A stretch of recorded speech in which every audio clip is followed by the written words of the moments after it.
Caro internauta, seja bem-vindo à Angop. Hoje, na rubrica Viver com Saúde, vamos falar da malária, uma patologia que representa a primeira causa de morte no país. E para nos levar à abordagem, eu tenho o Dr. Ked Silvas.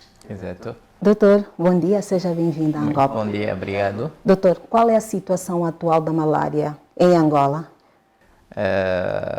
Dizer que a malária até agora representa o nosso principal problema de saúde pública.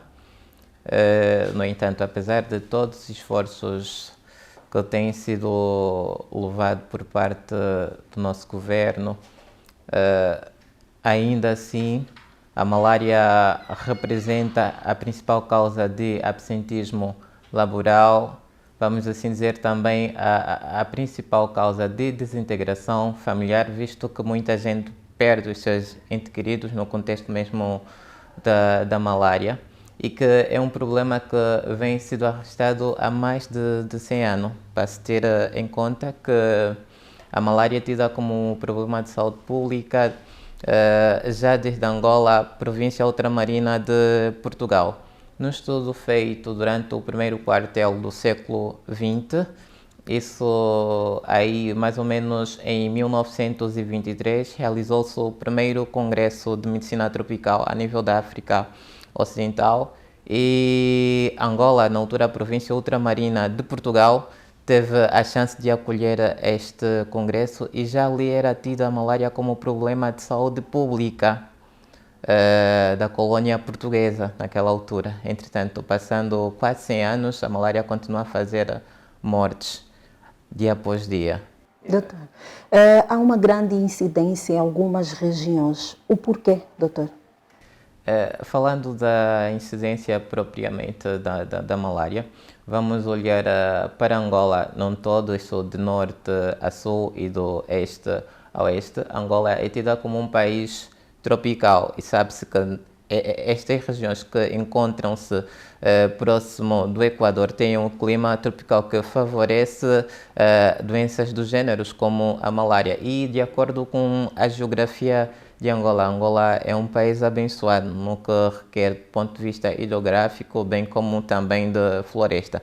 Essa toda a situação favorece a procriação do mosquito, bem como o déficit no saneamento básico. Vamos olhar para o norte de Angola, que é a parte mais densa do país. Falo especificamente de Cabinda, Uíge, Kwanza Norte, Malange, que é tida de acordo à estratificação do índice epidemiológico como hiperendêmica. Hiper do grego quer dizer alto, em que os índices de malária a nível dessa região chegam a ser bem mais elevados quando comparado com outras.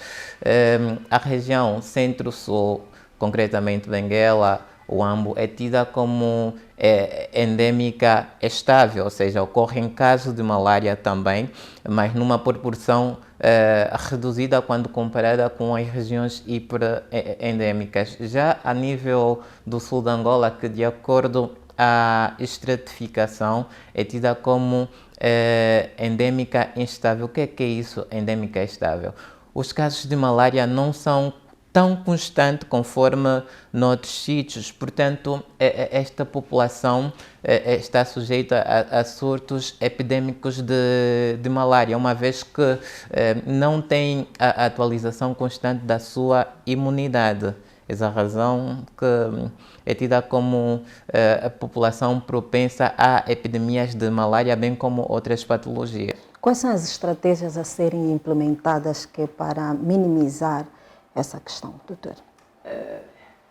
Eu penso que o trabalho deve ser de forma sinérgica, começando primeiramente desde o saneamento básico.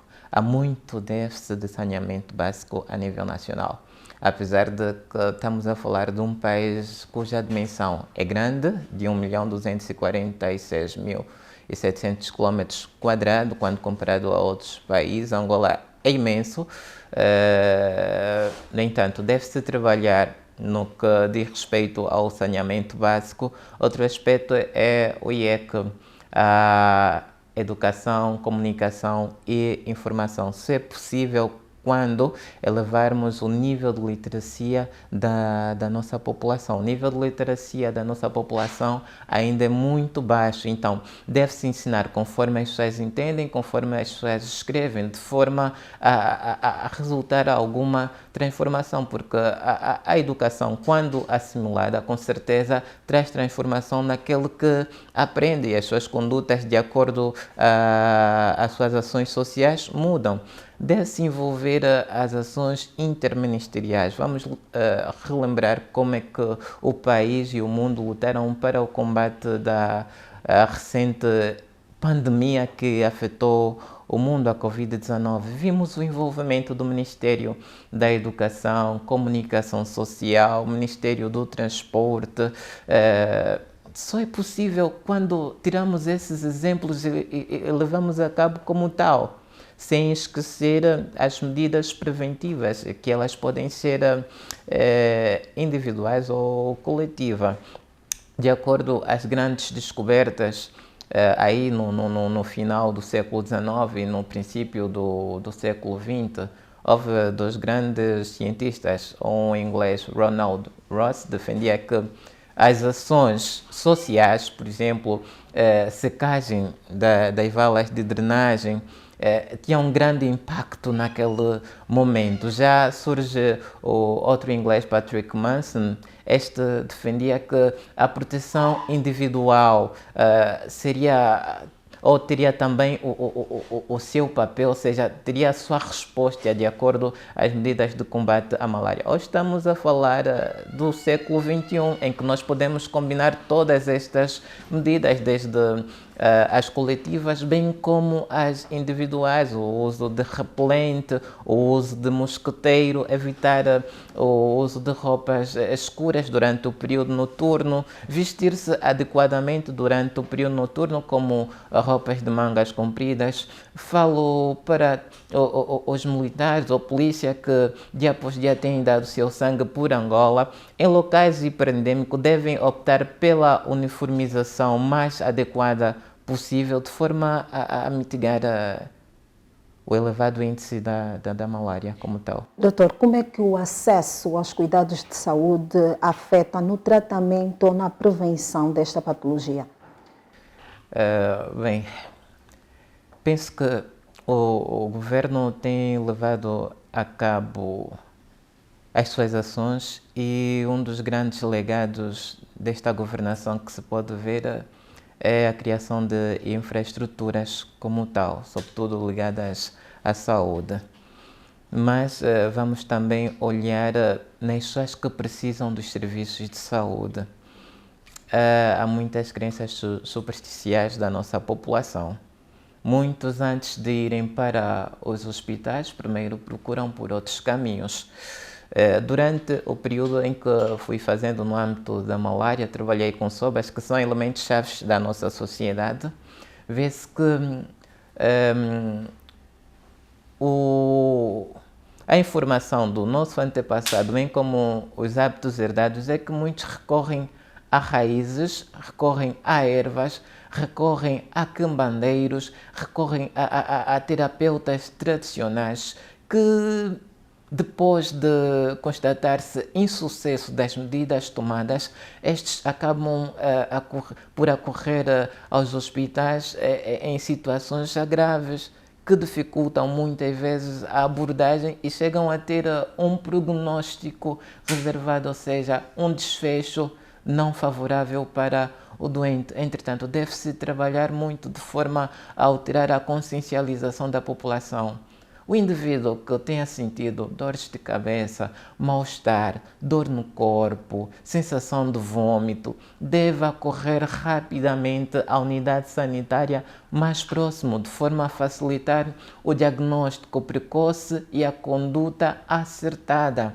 Evitar com que a pessoa vá com uma complicação cerebral, ou o filho se esticou, ou o filho está com febres altas, só daí é que decide levar a criança para o hospital. A expressão esticar-se, vamos referir àquela criança que convulsiona. Normalmente nos serviços de saúde, tu deparas-te com a mãe que precisa do atendimento para o seu filho, diz: doutor, o meu filho está todo cheio de saliva, cheio de cuspe, e estica-se, muitos dos quais demoram para correr aos serviços de saúde.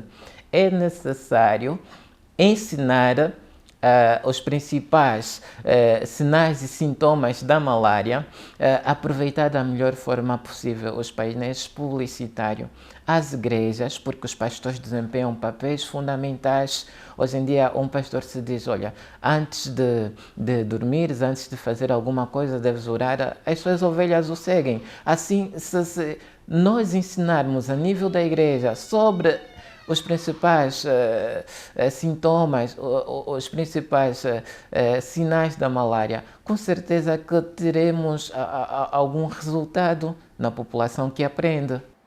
Doutor, de que forma a malária impacta na economia do país e também na vida das populações?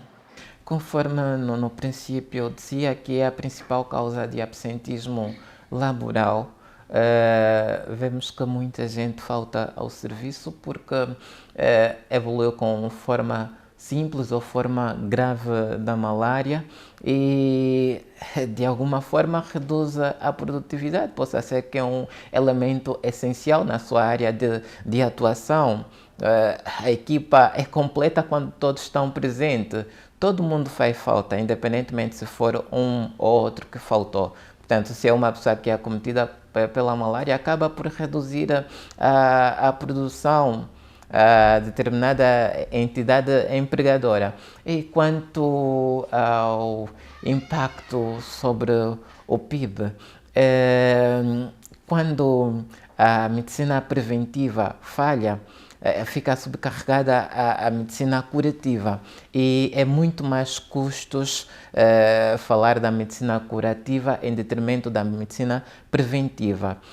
Os doentes que normalmente desenvolvem a malária complicada com disfunção, ou seja, alteração cerebral, que evoluem com insuficiência renal, também atualmente chamada com lesão renal aguda, o custo de diálise é bastante elevado aos doentes que têm que ser submetidos à diálise. Normalmente ronda entre 500 a 600 mil kwanzas. Imagina para uma pessoa que tem que fazer este processo 3 dias seguidos e depois fazer em dias alternados. Qual será o impacto para os cofres do Estado? É muito. Mesmo os medicamentos como tais, esses doentes precisam de suporte de oxigênio, muitos acabam por desenvolver complicações respiratórias e com necessidade de serem entubados e ventilados. O oxigênio utilizado também é bastante dispendioso, portanto, se olharmos para tudo isso e fazermos um somatório, vamos ver que de facto é muito dispendioso. E a família que perderá o seu ente querido? Um pai que vive com 8 filhos e a esposa, sendo o provedor de casa, a mulher que não trabalha, como é que essa família há de sobreviver? Hoje em dia vemos em muitas famílias que quem é pai, quem é mãe, é a mulher que zunga.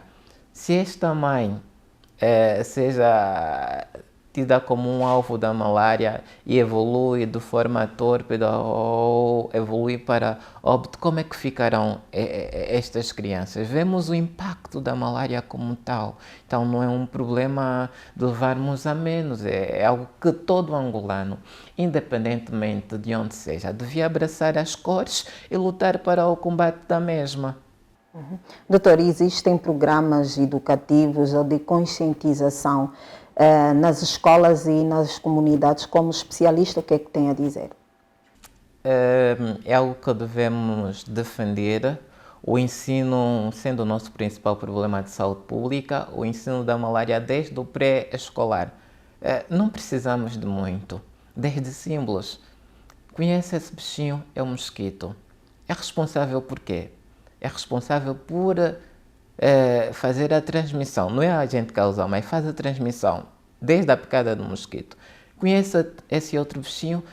Não conheço. Este é o plasmódio. É o bicho responsável por causar a malária. Durante as nossas pesquisas, entrevistamos crianças e avaliamos o nível de conhecimento de cada uma destas, desde o ensino primário, o primeiro ciclo do ensino secundário e vimos que há déficit de conhecimento. Entretanto, se nós agregar esta componente, ensinar desde a base, o cidadão informado é um cidadão diferente, é um cidadão com capacidade de trazer algo a mais para a sociedade. Portanto, seria perentório instituir o ensino de educação para a saúde, não só a malária, bem como para outras patologias negligenciadas que muito afetam o angolano. Penso que trariam resultados satisfatórios a curto, médio ou longo prazo. Quem investe na educação só tem lucro. Doutor, como é que as políticas governamentais e as parcerias internacionais contribuem para o combate à malária em Angola? O nosso país aderiu ao rollback malária, penso que em 1998. O rollback malária foi um programa instituído de forma a reduzir o fardo da malária em África, bem como em outras partes. Rollback malária significa fazer regredir a malária. Desde então, houve outras iniciativas que muito têm dado o peito à bala no combate da malária. Falo concretamente do ano 2005 a 2006, a iniciativa presidencial dos Estados Unidos, iniciada pelo presidente George Bush na altura, de forma a ajudar os países que representavam o maior fardo de malária a nível do mundo. Sabe-se que a maior parte destes encontram-se a nível da África, e Angola também beneficia da iniciativa presidencial. Recentemente havia cortes dos suportes, mas foi já restabelecido. Estes muito têm contribuído de forma a fazer reduzir o fardo da malária em Angola. Também temos outras ONGs que de alguma forma ou de outra dão o seu melhor em torno desse grave problema de saúde pública. Doutor, já se fala em vacina, é isso? E realmente é um processo, ou seja, um projeto que foi levado a cabo em países da África. É mesmo a África o continente mais afetado pela malária. Isto em 2023 falou-se da disponibilização das mesmas, sobretudo nos países em que foram feitas as pesquisas, e penso que durante o corrente ano ou no final do ano passado o Ministério da Saúde também falava da possibilidade de se adquirir as mesmas, e de alguma forma ou de outra houve promessa que se envidariam esforços de modo a trazê-las, mas também questiona-se sobre o grau de efetividade das mesmas, porque muitas do que foi dito é que estariam disponibilizadas não apenas em uma única dose, mas seriam mais de uma dose, o que também representa algum custo. Exato. Doutor, qual é o papel das redes de mosquitos e das inseticidas no controle da malária nas zonas endêmicas? As redes de mosquiteiros tratadas com inseticidas são importantíssimas porque houve estudos durante a primeira década de 2000, penso que de 2000 a 2010, em que comparou-se populações que efetivamente dormiam debaixo de redes de mosquiteiro em relação às que não faziam uso da mesma, e constatou-se que houve redução da transmissão da malária a nível destas mesmas. Portanto, é importantíssimo porque estamos a falar de um método de barreira, especialmente para as gestantes e crianças, que são tidas como a população mais vulnerável, ou seja, mais acometidas pela malária. A gravidez tem as suas particularidades específicas, porque há alguma alteração da imunidade da mulher, porque se não houvesse essa modulação imunitária, teríamos sucessivos abortos, porque o feto em desenvolvimento seria alvo das nossas células de defesa, portanto é tida como as pessoas mais vulneráveis. Já a criança, porque sabe-se que o seu sistema imunológico está em desenvolvimento, portanto a adesão de mosquiteiro é importantíssima. Doutor, então, de um modo geral, o que é que deve ser feito para se prevenir contra a malária? O que é que as famílias, a população deve fazer para se prevenir? Quais são esses cuidados? Inicialmente falamos, não é, das medidas coletivas e individuais. Eu digo que cada um deve ser responsável por si mesmo e ser responsável do outro. Há uma conjuntura de medidas individuais, desde o uso de mosquiteiro, o uso de repelentes, não é? Há repelentes aconselhados pela Organização Mundial da Saúde, pelo nosso Ministério da Saúde, que estão disponíveis a nível das nossas distintas farmácias, bem como o uso de roupas de mangas compridas, sobretudo em período noturno, de preferência que sejam coloridas e não escuras.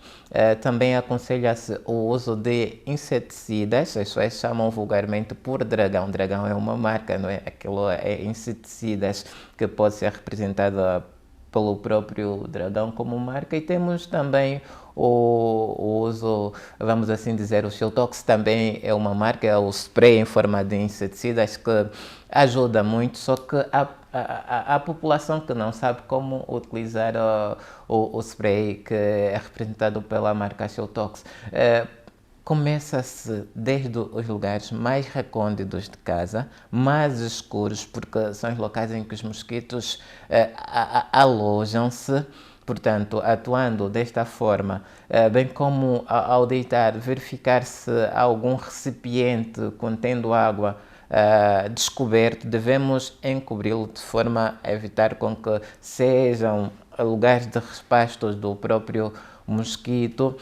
Deve-se optar pelo aterro sanitário, evitar com que haja recipientes que de alguma forma ou de outra em períodos chuvosos possam constituir potenciais locais de procriação dos mosquitos. Também hoje em dia fala-se da pulverização intradomiciliar ou também da pulverização extradomiciliar, que combinado estas medidas nós podemos lograr a resultados satisfatórios. Durante as pesquisas pude ver também as queimas ou queimadas de alguma forma ou de outra podem favorecer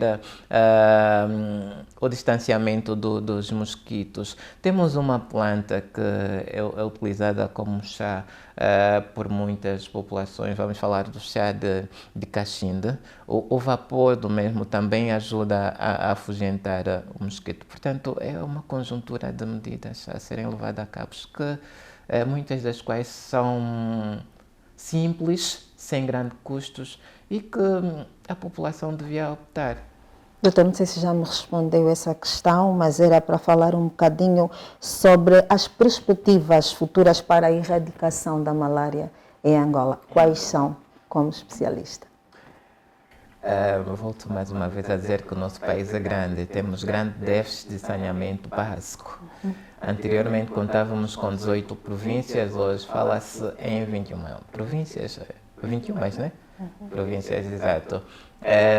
Falar de erradicação seria algo de sonho para o angolano, mas sim podemos falar em controle da incidência da malária, podemos atuar sob o controle, porque para se falar de erradicação nós temos alguns pilares essenciais. Segundo a OMS, pelo menos este país, esta região, deve reportar 3 anos consecutivos sem registro de casos de malária autóctonos, ou seja, casos de malária adquirido naquele mesmo local. 3 anos sem nenhum caso de malária. Há alguns países que, em termos de dimensão, não comparam-se com Angola. Falo especificamente de Cabo Verde, que há cerca de 2 anos foi decretado como livre da malária. Acho que a Argélia também, se a memória não me falha. Portanto, para Angola, o objetivo é mesmo reduzir o fardo, atuar sobre o controle. Podemos controlar, desde que as medidas sinérgicas sejam implementadas de forma efetiva, haja envolvimento de todos. Anteriormente, a Rádio Luanda reportava sempre a publicidade da mãe que constatava o seu filho com o corpo quente, ou seja, impressionava estar a fazer febre. Hoje em dia, o número de publicidades que falam sobre a malária em diversas emissoras reduziu. Nós devemos continuar com esse processo de forma contínua, persistente e não de forma periódica. Só assim conseguiremos. E o pacato cidadão deve sentir-se elemento ativo deste processo. Doutor, sabemos que está às portas o lançamento de um livro que fala sobre a malária em Angola. Tem os nossos microfones que é para falar um pouquinho mais sobre esta obra. Tá, agradeço imenso. Dizer que eu venho acompanhado com o livro com o título Malária em Angola, que é da minha autoria, pude beneficiar da correção dos nossos grandes peritos no âmbito da malária. Sabe-se que Angola tem uma rica história com esta doença, nem à toa que o Instituto de Higiene e Medicina Tropical em Portugal é liderada por um angolano, uma das pessoas mais sábias do campo da malária. Falo do professor Dr.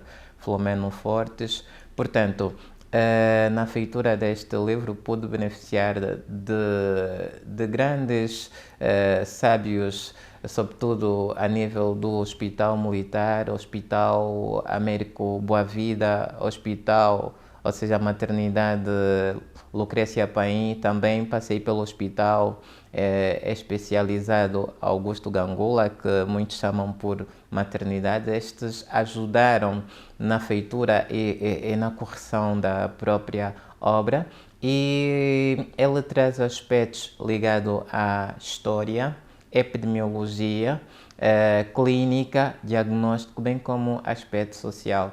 É inovado do ponto de vista didático porque contempla